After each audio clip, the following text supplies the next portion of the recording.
YouTube Bazik going the Goat House is back. We make a lot of mock drafts here. Today we are going to react to one. Daniel Jeremiah of NFL Network has his first mock draft of the 2023 draft season, of the offseason here. So we're going to react to it, break it down. We did this last year, so we're going to have some fun and do it again. We'll have an updated mock draft of our own probably next week. We got a bunch of them already out. We have a somewhat recent one out. We have plenty of offseason content. We have plenty of playoff content here at the Goat House. So join us, like, subscribe to notifications on.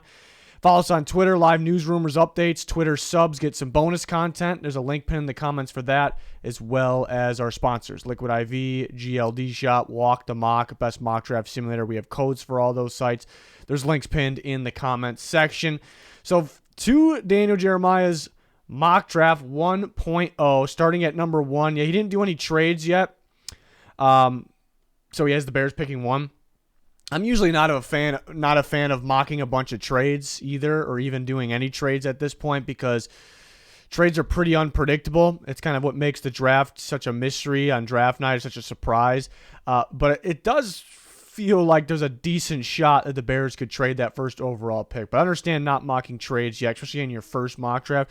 But he goes with Jalen Carter to the Bears, first overall, and that pick makes sense to me. You know, whether they traded or not, because they could move down to our last scenario. We had them going back to 4 and the Colts going up to 1 in our most recent mock, and we had the Bears still getting Jalen Carter, one of the better prospects in the draft. I think Eberflus and his defense, and they're going to value the interior if they have a big-time player like Jalen Carter, that belongs in the interior. I think they're going to go grab him. I think they're going to value that a little bit more than edge. I see a lot of people mocking the Bears' Will Anderson, or maybe Bears fans crossing their fingers for Anderson over Carter. Understand that, because edge maybe makes a little bit more of an impact.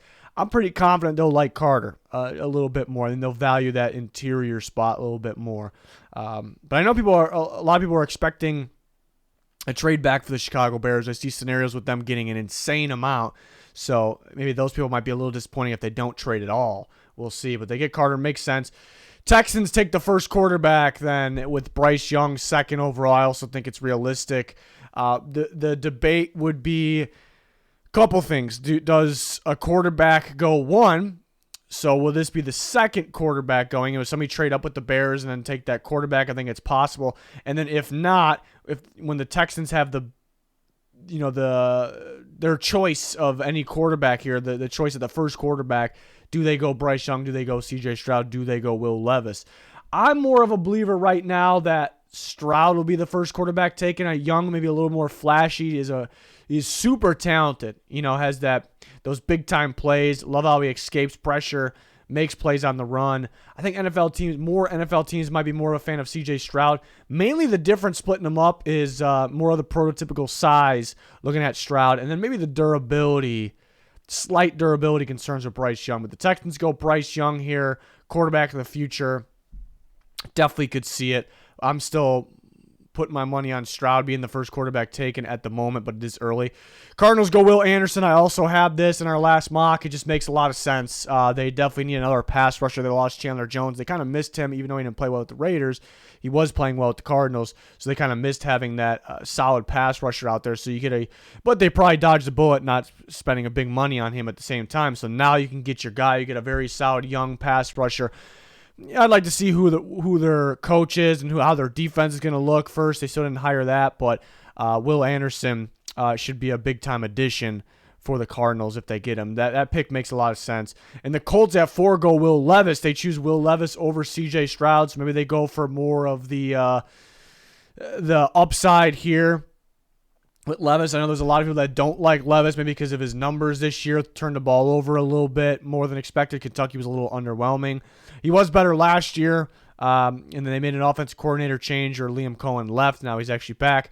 Offensive line struggled, a lot of dink and dunk play because the constant pressure, the instant pressure, I should say. So I think he has a lot more upside in the NFL. I like Will Levis.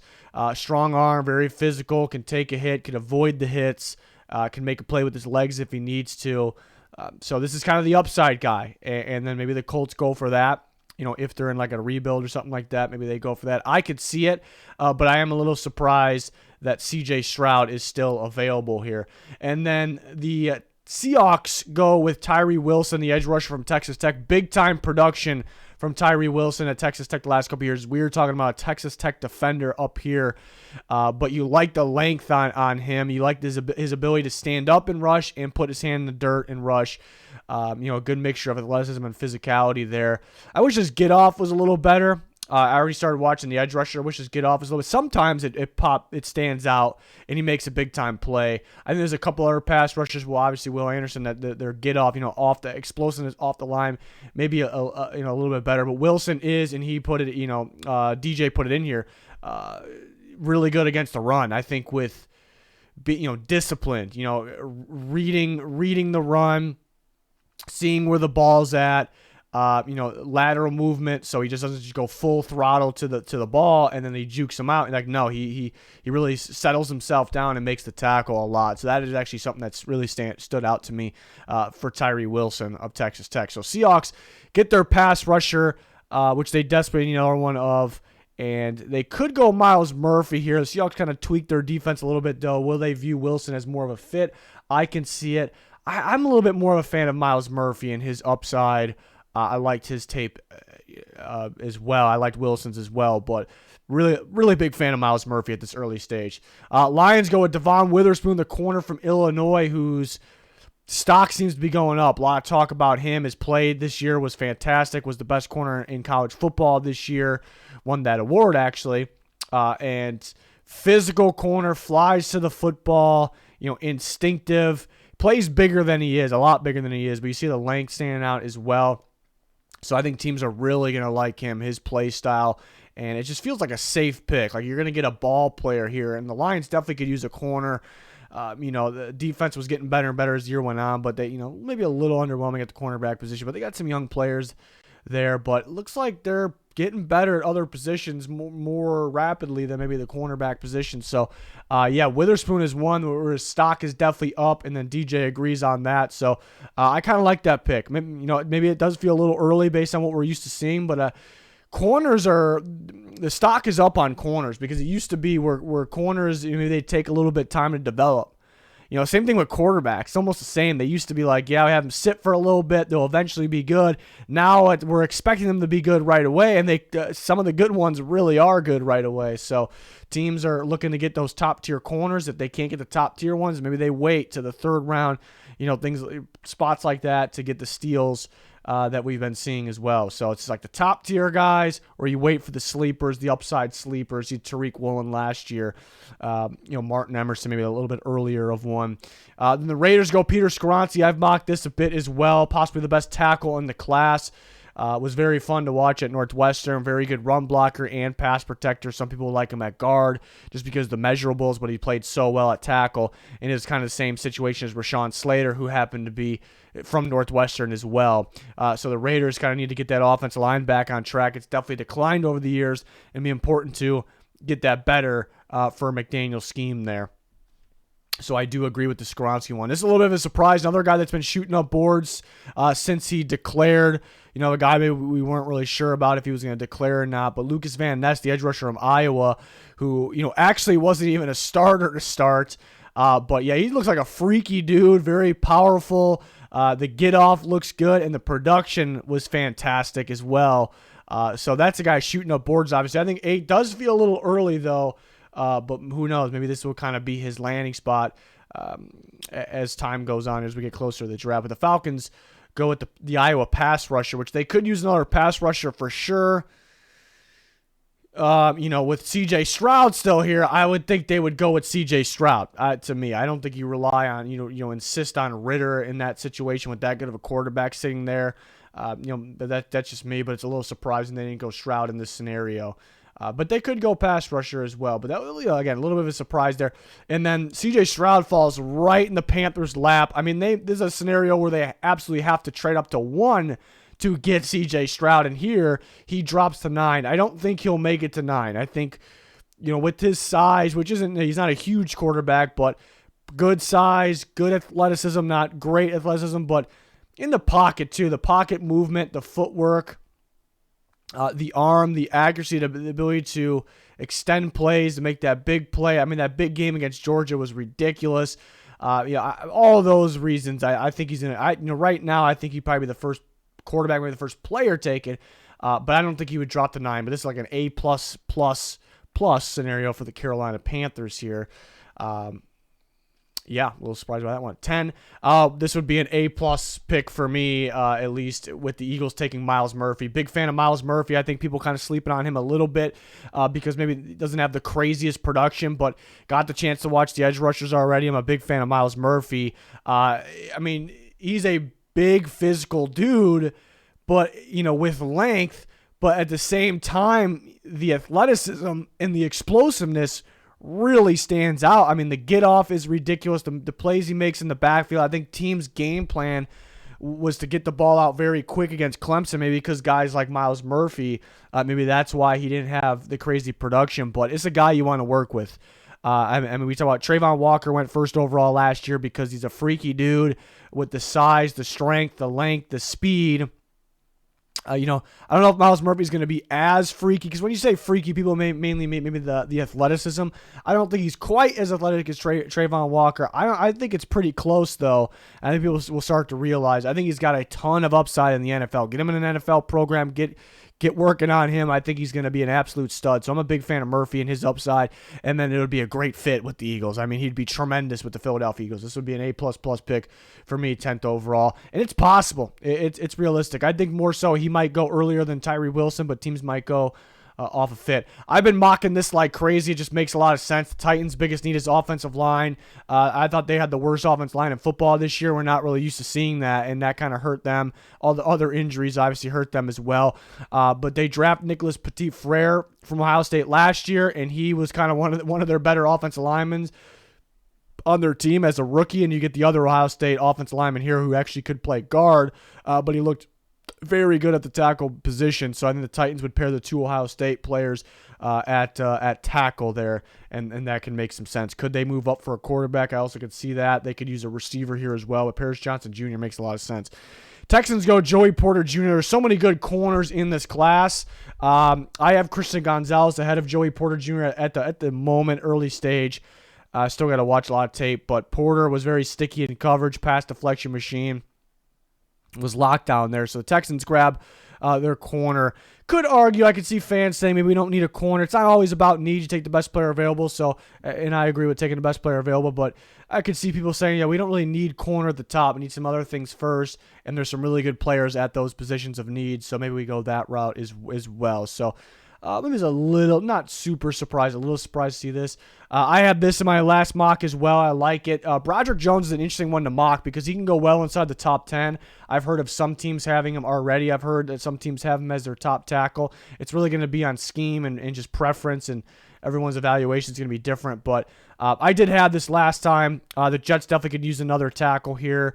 On the offensive line, not sure they love Becton, and he's been injured anyways. And then Dwayne Brown's not going to be around forever. And then also George Fant is a free agent. You'd like to think they get him back, but we'll see. Interior, as long as they're healthy, I'm pretty sure they're set, in my opinion. So, but I like that one because I had it last time as well. I've had this at one point as well. Brian Branch, who is, some people list him at corner, some people list him at safety.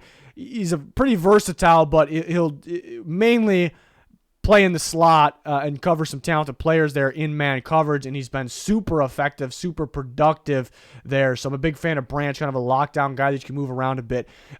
He does feel like a Bill Belichick / Patriots player because of his ability in man coverage, and he's kind of that versatile defensive back, and that's why I mocked it before.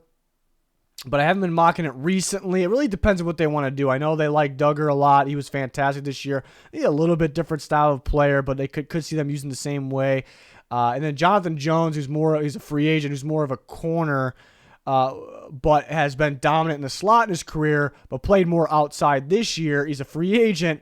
They usually don't sign cornerback free agents, but I think Jones, in his versatility and how important he was, I can see them bringing him back. Do they play him in a slot? Do they play him outside going forward? Do they, get better at outside corner so he can play in a slot, or they look for an outside, or do they get a slot guy like Branch so they can use Jones outside, so there's a lot that is in play here with the Patriots taking Branch, but I do love the fit, and I do love the prospect as well. Nolan Smith, the Georgia pass rusher of the Packers. The Packers could use another pass rusher. Not a long list of pass rushers on their team. They definitely were missing Gary when he was hurt too, so they could use another one. Preston Smith's not going to be around forever as well. I do like how Nolan Smith fits that 3-4. He is a little undersized, and we've seen him out down the stretch for Georgia. He's a little thin, but he's explosive, and he's very athletic. So if he can pack on some pounds, some mass, that would be pretty big. But it seems like the pass rushers are getting smaller and smaller because they're so freaky with their length and athleticism. And they're so explosive that, it doesn't really matter that much. Nolan Smith's definitely going to fit a 3-4 team. I don't see a 4-3 team taking him, making him put his hand in the dirt on the line. I don't see that. To me, it's a little early right now.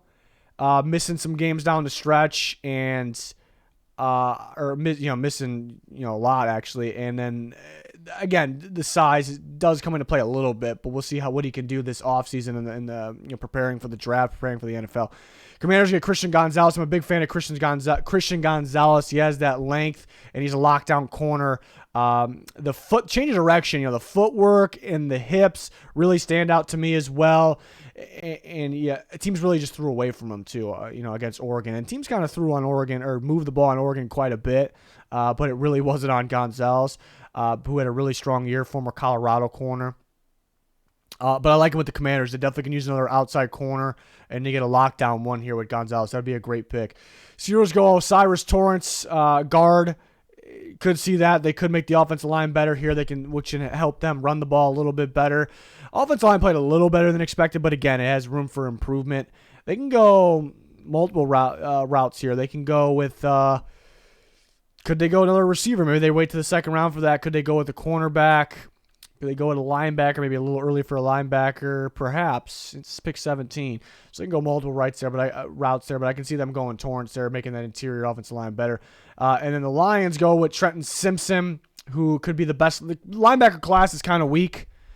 I'm not talking about we're talking about off the ball linebackers, but Simpson could be the best, linebacker in this class. Not the strongest one, but pretty solid playmaker. Like his athleticism there. And the Lions definitely could use another linebacker, so they really load up on defense in this scenario. So I could definitely see that. Emmanuel Forbes, haven't seen his name much in terms of first round mocks of the Mississippi State corner, but he had a fantastic year. The Mississippi State keeps pumping out some of these pretty solid corners as well. So it's a little surprising, a little earlier than expected, but I could see it. I could definitely see it. The cornerback class is so damn strong. There's a long list of guys that you can plug any guy in here. Not any guy, but almost any of these guys are still available, and it can make sense. Or does Joey Porter Jr., a guy like that, drop to here? But the Buccaneers definitely could use another corner. They kind of get beat up at the position. Dean is also a free agent, so could see that. But Forbes, definitely did. He had a heck of a year there for Mississippi State. 20, Will McDonald, who's the guy we talked about going into the year a little bit. And we haven't talked a whole lot about him recently, but this is definitely one you can see. So the Seahawks grab their pass rusher here. He actually had them getting Tyree Wilson. I just remember that. So he got him getting two. Let's see if he says anything about that in there. Team up with Nwosu and Wilson, see the fifth pick. So they're really loading up on pass rush there. But yeah, McDonald, who's been pretty productive for Iowa State there. Yeah, kind of going into the year, there's the prospects that we all hear about that people around the NFL really like. They're kind of way too early stage, and he was pretty high up on that list. We made a video on that. So that kind of a guy that can sneak back in to the discussion of the mock drafts in the first round there. So Seahawks really loading up on edge, which I guess is possible. They have Nwosu, who is a little bit of a hybrid type guy, but they really liked him rushing off the edge. They also have Darrell Taylor as well. So it'll be interesting if they do grab two pass rushers. Important position. So maybe Chargers go with Dalton Kincaid. I was surprised that he was the first tight end off the board here, not Michael Mayer or not Darnell Washington. But Kincaid is super talented and was very, very productive for Utah. But yeah, a little older compared to the other guys. You mentioned that as well. But Yeah, really good just getting open, catching the ball, and then pretty good after the catch as well. I mean, the USC game, the first USC game, was absolutely ridiculous out of him this year. So the Chargers grabbed their tight end, maybe no Everett, Parham, I should say, is the free agent. And, I mean, it's just hard to see. And he's very good, Kincaid, but it's hard to see Mayer not being the first tight end, or maybe even Darnell Washington, because how freaky he is and his ability to block as well. The team maybe just falling in love with a guy like that. So it was another little bit of a surprise. This one's probably going to surprise a lot of people.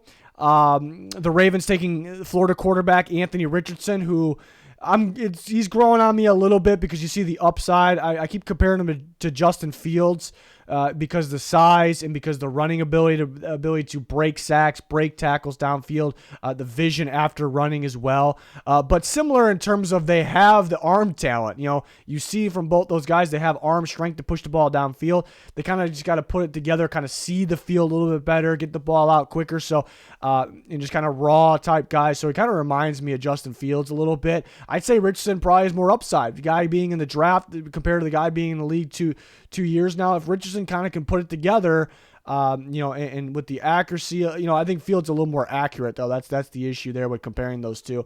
But if Richardson could put it together, has insane upside. So it's a guy you kind of take that chance on in the end of the first round.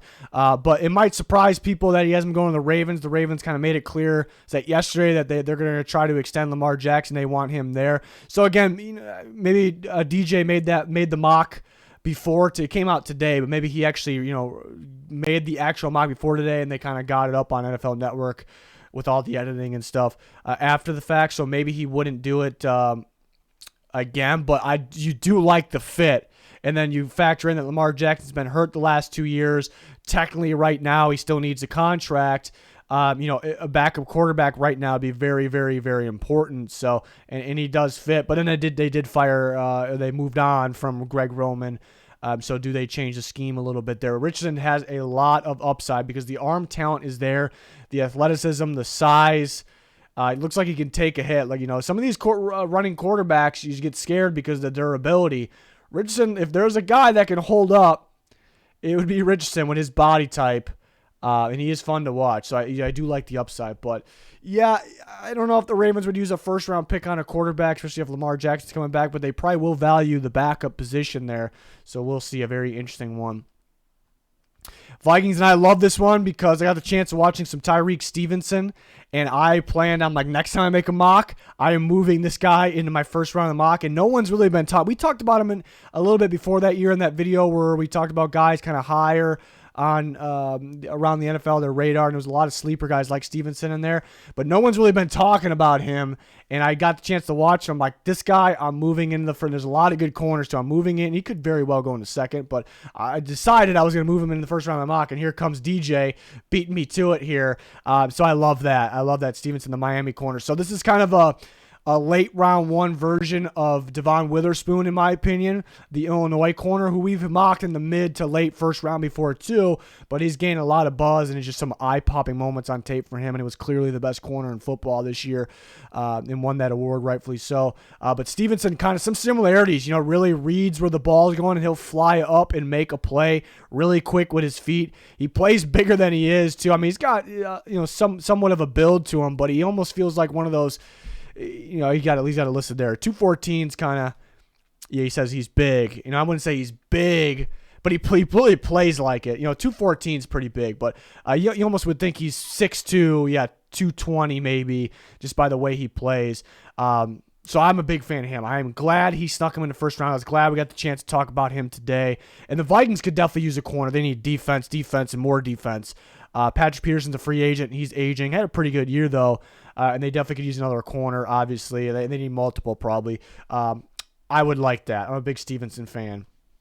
So I would like that for the Vikings. The Jags, this would be an A++ pick. Michael Mayer, best tight end in the class. I can see going top 15, top 10, kind of a total package type of guy. Very dangerous as a pass catcher, but after the catch too, so tough to bring down, and breaking records at Notre Dame tight end records, which is pretty impressive because they keep pumping out tight ends. This kind of feels like a Doug Peterson type of guy, and he even said it. He would fit beautifully with Doug Peterson. I mocked this before, too. It's just such a great fit. Different type of tight end from Engram. They could use both, but Engram was on a one-year deal. He is a free agent. I can just see Mayer and Peterson's offense. I can see him with Trevor Lawrence and really elevating this group. They may have to trade up for him, though. I don't know if they get him at 24. I was a little surprised they had him dropping to 24. So it's kind of a sure thing type of tight end here, a safe draft pick. So, but I would really like that, for the Jags. Giants take Jordan Addison. We've mocked this before. Very quick receiver, can play in the slot, can play outside. He separates. Separates and pretty sure-handed as well. The Giants could definitely, they're making it work with some guys like Isaiah Hodgins, Darius Slayton, but because some of these guys are going to be free agents and they need to get better as it is. So I definitely could see them adding a receiver like Addison here in the first round. Cowboys get a pass rusher here, an edge rusher, Felix Nduke Azoma, Kansas State pass rusher, who's been very productive for them. I definitely think he would fit at defensive end. And then maybe Parsons kind of a do-it-all type guy, unique type of guy, obviously. So they could afford to use another edge rusher. They got DeMarcus Lawrence in there as well. They got quite a few guys. Dorrance Armstrong, Golston they like as well. They couldn't afford to keep Basham because they had so many pass rushers. So maybe they would go another route because of that, but kind of looking out for future because maybe DeMarcus Lawrence not going to be around forever. But I do like the fit here with this one. It was a little surprised. I like the fit with this one. I think it's pretty realistic. Darnell Washington, the Georgia tight end, freaky dude, just massive. He has 6'7", 270. Freaky pass catcher just because how big he is and the athleticism for his size, especially in the red zone. But he can block. He can block pretty damn well. So I think the Bengals would like that. You kind of get a 2-for-1 special. Bengals could use some blockers. They could go with it. There's a couple good offensive linemen, tackles still on the board here, so they could go that route as well. But I do like the fit with Washington. And I do see him going in the back end of the first round.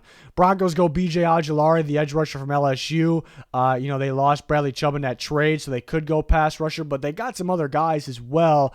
I'm really excited about what Baron Browning can become, but they could grab another one here in Ojulari, who's an athletic pass rusher there. Broncos could go multiple different routes here. Do they maybe focus on offense? Probably depends on who the coach is going to be. Sean Payton, how much of a say does he have? Probably a lot. If he's even there. Right now, it feels like he'll be there. It could be a guy like Dan Quinn as well. So, interesting pick. This was a surprising one. Bijan Robinson, the Texas running back going to the Bills. They have a number of running backs. They got Devin Singletary, but he's going to be a free agent, keep in mind. So, it makes this kind of realistic. They have James Cook, who they're starting to use more and more. They traded for Naheem Hines. So, do they take another running back? But this is a guy that is, I think DJ I've been saying it too. Elite players in the draft class, worthy of a top 10 pick. Kind of been saying that. I kind of been saying those things, but it's just tough to mock him because who's gonna devalue the running back position? Who's gonna value it? Who's gonna take? There's gonna be teams that are like, around our part of the draft, no one's gonna take him around us. So do we trade back? Do we wait? Do we trade up from the second round? So it is tough to mock a guy like this, but this could be a Pro Bowl running back pretty early on and could make that running game of the Buffalo Bills that much better. And he's a pretty good pass catcher. So, make plays down the field running routes, too. So, it's a surprising one. But, again, Singletary free agent, you kind of can see this. You kind of can see it. Chiefs, Brian Bruze, the defensive tackle from Clemson, going to the Chiefs, who ends up sliding a little bit. Maybe it was a little less productive than we would guessed. But, a dominant player that can kind of play. Let's see what he has to say. I say he can move around a bit because he was more of an edge guy coming out of high school. Teams are split on Bruze. I love the size. Waiting at 305. He plays like he's lighter than that. Quickness, toughness, but he has some stiffness, injury history. The opportunity for him to learn from Chris Jones. So he can play next to Chris Jones, behind Chris Jones. I could see the Chiefs using him off the edge, honestly. He's a little heavy for that, I suppose, but he used to play there. That's kind of where Clemson thought he would play. He still lines up there at times because he's a pretty good pass rusher. So I can see the Chiefs moving around a bit. And they're a team that likes just the physical guys first and foremost on that defensive line. And the receivers get Jackson Smith and Jigba. You know, weren't really thinking that the Eagles could get a receiver here because they have A.J. Brown, Devontae Smith, and more. But they could add another one, make that receiver group even better because receivers, the value of them in the NFL is taken off right now. And maybe just too good to pass. Yeah, I think Smith and Jigba goes earlier in this. I think people maybe think he can slip a little bit because he didn't play much at all this year, but teams know what he can do. Showed it last year, and that was behind a couple of first-round picks. Was dominant when he played, especially in that Rose Bowl game. Is a separator, gets open, reliable hands. In Ohio State, you know, pretty safe call taking some of their receivers. So this would just be a too good to pass moment. You know, I'm thinking that's what DJ was thinking there. He says he can dominate the slot, perhaps. You know, so this would be a really good pick, even though it's not a top tier need. I know some fans kind of get worked up, but that's not a need. I don't like it. It's not always about that. You don't want to pass up on some good players. If somehow Smith and Jigba's still there, you take them. So, and the Dolphins did forfeit their pick, so we're done with that. So, interesting one. There are some guys that I planned on moving. You know, Stevenson was a big one. I planned on moving him in my first round. I like him a lot. I was surprised that Mayer didn't go earlier. There was some surprise pick. I like the Washington fit, but there's a couple tackles still on the board that he didn't have going there. Anthony Richardson I do like the fit. I do maybe plan on having him go late first if I find the right spot. But it was a little bit of a surprise. Kincaid being the first tight end was a bit of a surprise. McDonald's a name to watch out for moving up. Maybe Forbes as well. It was a little surprising. But, you know, some of these corners are really good. Maybe it's a little early for Nolan Smith. Brian Branch I love, trying to find that right fit. Kind of same with Bijan Robinson. Some things that I had similar in my mocks. Big fan of Myles Murphy. I think he goes earlier in that. I think C.J. Stroud goes earlier than 9. I still think, you know, Van Ness is a guy that I'm moving up to, maybe into the first round, but 8 seems a little early at this time, but we're still evaluating, still got a lot of film to watch. Was really surprised about that Stroud pick. Witherspoon's a guy that we're shooting up the board for sure. 6 is probably the earliest we've seen them. Levis going 4. Yeah, don't be surprised if Levis goes, you know, isn't the third quarterback taken, maybe the first or second. Or he could be the third. Do the Bears trade? The Bears are a team to watch this offseason. So, yeah. I know the fans want them to trade back. But that wraps it up. Had a lot of fun doing this. Let me know your guys' thoughts. We got other offseason content rolling out, and then playoff content as well. So go to our channel, check all that out. We'll have more of both of those coming out. We got videos every weekday, so at least one video every weekday. So hopefully you can join us. Like, subscribe, turn notifications on me. Much appreciated. Follow us on Twitter. Very important. Links pinned in the comments. Anything you were looking for. It's going to do it. Thanks for watching. Goodbye.